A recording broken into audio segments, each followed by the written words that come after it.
Il y a environ 100 ans, il y avait un grand chrétien qui vivait dans le sud-ouest des États-Unis. Il s'appelait Daniel Curie. C'était un homme admirable, un homme pieux, sanctifié, un véritable chrétien.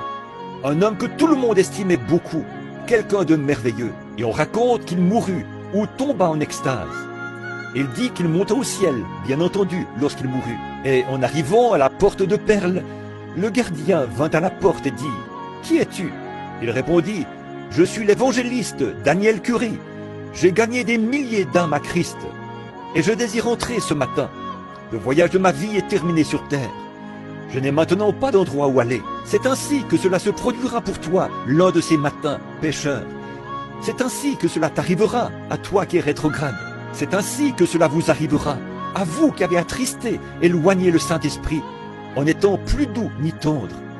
Cela fait des années que vous n'avez pas pleuré. Vous n'avez pas rougi depuis je ne sais combien de temps. Et toute modestie vous a quitté, certainement. Mais cela va venir à votre porte un de ces matins. Et alors que le doux Saint-Esprit vient frapper, pourquoi ne le laissez-vous pas simplement entrer? Donc, lorsque Daniel Curie arriva à la porte, ils vinrent et dirent « Nous allons voir si votre nom figure ici. » Ils cherchèrent partout et ne purent trouver aucun nom. Ils dirent « Non, il n'y a pas de Daniel Curie ici. »« Oh, dit-il, certainement, je suis un évangéliste. J'ai gagné des âmes à Christ. J'ai essayé de faire ce qui est juste. » Le gardien dit « Nous n'avons pas le droit ici de nous occuper de votre cas.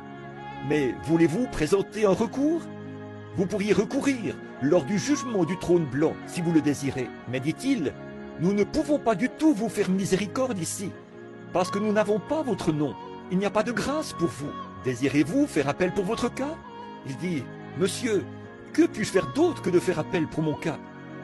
Le gardien répondit, eh bien, vous pouvez aller au jugement du trône blanc et faire là appel pour votre cas. Daniel Curie dit qu'il se sentit voyager à travers l'espace pendant environ 1 heure. Il dit qu'il arriva à un endroit où cela devenait de plus en plus clair. Plus clair, plus clair, plus clair. Il dit que plus il avançait, plus ça devenait clair. C'était 100 fois, des milliers de fois plus brillant que le soleil l'a jamais été. Il dit qu'il tremblait, tremblait. Puis il dit que, lorsqu'il arriva au milieu de cette lumière, il entendit une voix qui disait « Étais-tu parfait sur terre ?» Cela sortait directement de la lumière. Il répondit « Non, je n'étais pas parfait. » Il tremblait. « As-tu toujours usé d'honnêteté envers tout le monde ?» Il répondit « Non. » Il lui vint à l'esprit différentes choses pour lesquelles il ne fut pas tout à fait honnête. « Non, ajouta-t-il, je pense que je n'étais pas honnête. As-tu raconté la vérité chaque fois dans ta vie ?» Il répondit « Non.